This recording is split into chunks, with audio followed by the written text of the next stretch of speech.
shot right here with his ripple shooting up, the thing jumping out right behind him. I remember doing the animatic for that shot, saying, you know what, that shot's a trailer shot.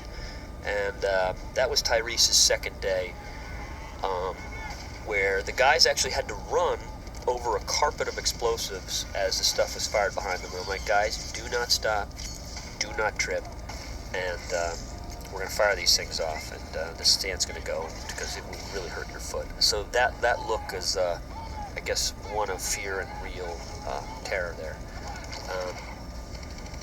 These guys, these rangers here are the real deal. They're actually, many of them are very decorated United States SEALs and Rangers. With Josh was something that I remember a real SEAL telling me that happened down in Grenada, where they were trapped in a house. They lost all their comms, and they had a cell phone, and they had to call to the Pentagon and literally had to get a credit card to get out of the country and link up with an operator at the Pentagon to get an airstrike to come in, and they had to vector in their position.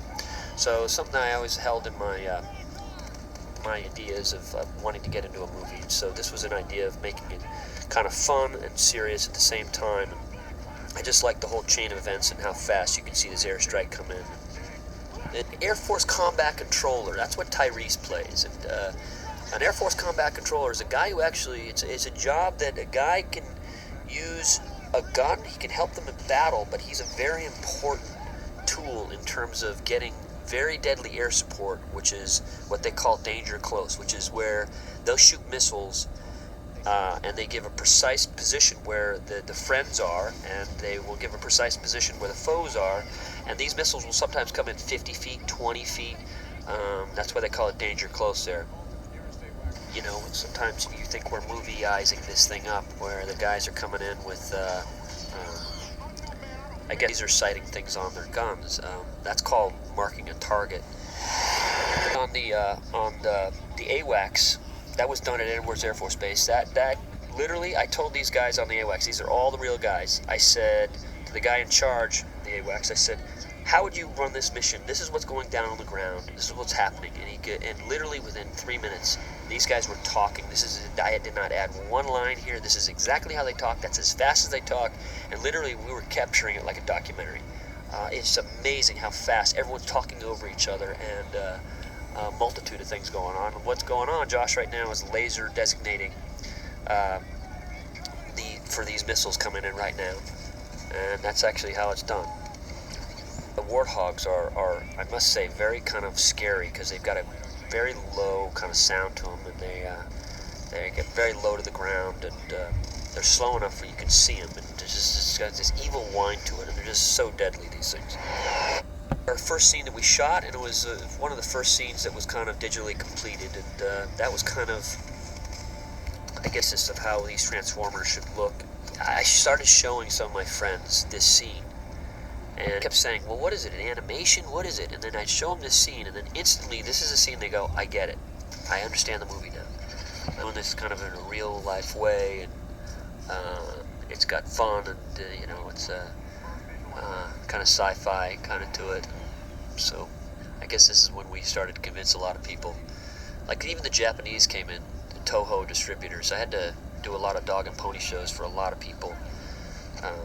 Because, you know, we were I guess, one of the very few non-sequels of the summer. And we had to kind of position ourselves, and a lot of theater owners, well, what is Transformers? I don't get it. So we did this little compilation reel of 20 minutes, and it was something that we started showing around to theater owners, and to try to get people on board to understand what we have here. Because everyone thought, this is kind of, what is it, silly? Is it animation? Is it this? Is it that? We started showing people this. Like, for example, Toho, which is the biggest movie, I guess, distributor ownership in Japan, which is a gigantic market. Sorry, interrupting by my brother. Good. They came into my trailer, I showed them 20 minutes of stuff, and literally you just heard the word, oh. And I guess that meant good in Japanese. And they upped our estimate. They doubled our estimate of what we're going to make in Japan. And they gave us the #1 house, Toho, you know, I guess chain in Japan. But that reel was a way to really get people on board with this movie, and Because I kind of knew what we had early on, and I remember going in to see my very first fight in Vegas, a live fight, with Oscar De La Hoya, and I walked in, and there was Peter Chernin, who I'm friendly with, and good jovial fun. And he's walking in with his friend, and he goes, "So I hear you got Transformers," and I said, "So I hear you got Die Hard," and I'm like, "Yeah, they're the same date," and I just kind of said, "Yeah, but you'll move, don't worry," and of course they moved. It's like it's got kind of a game of chicken. I think they saw our second teaser. We wanted it to be a hard-edge teaser because we wanted to show the fans that we're going to do a serious, cool Transformer movie, and we weren't making it too kiddie, and it was going to, appeal to the 30-year-old guy and girl that grew up with Transformers, as well as the younger kids that are just getting into it. This guy, Omar right there, he wasn't in the script, but I always add weird stuff like this right here. Bam, going through the glass. Why are we doing that? I don't know. It's funny. All right? That's just my humor. So this is where the studio goes, what are you doing? Is this director out of his mind? But, when you see it in every single movie theater I've seen it around the world, they all laugh. What can I tell you? $5 million to make this movie. It doesn't sound like a lot. I mean, it sounds like a lot, but it's really not. When you look at some of these movies like Pirates, which is $350, and Spider-Man, which is $325, and I don't even know how you spend that much money on a movie.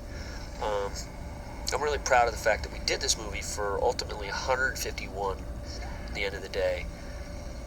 Very judicious about where we use the effects, and I must say a lot of that's attributed to Steven, because Steven would put the reins on me. And literally, Steven is very, very tough about budget. He wanted me to think really hard about how many effects I use and to use them and choose them wisely. He would say, like, listen, when I did Jurassic Park, it was only 50-something effects, and we all remember it as more. When I did War of the Worlds, it was only 117 effects. I kind of thought, are you kidding? Now I think it would be more than that. So he really got me to thinking how to use my effects wisely, and because they can get very pricey, and that's when the budget can just balloon. So I literally animated the whole movie in terms of every scene where we were going to do big effects. Literally, a lot of these effects in the movie are exactly how we did them on our little mile files in my office. Excited about potentially what I can visually show. Like this shot right here of Shia going in. This whole scene is stupid mom's bike that is now going to confront a monster. I kept thinking this could be a movie. Every kid has to have a movie that they own. When me growing up, it was like E.T. and really like Raiders of the Lost Ark and Star Wars. Those were two movies that kind of, there's seminal moments in my childhood of like cool movies I saw. And that's what I wanted this movie to be for kids. All right. So, yeah.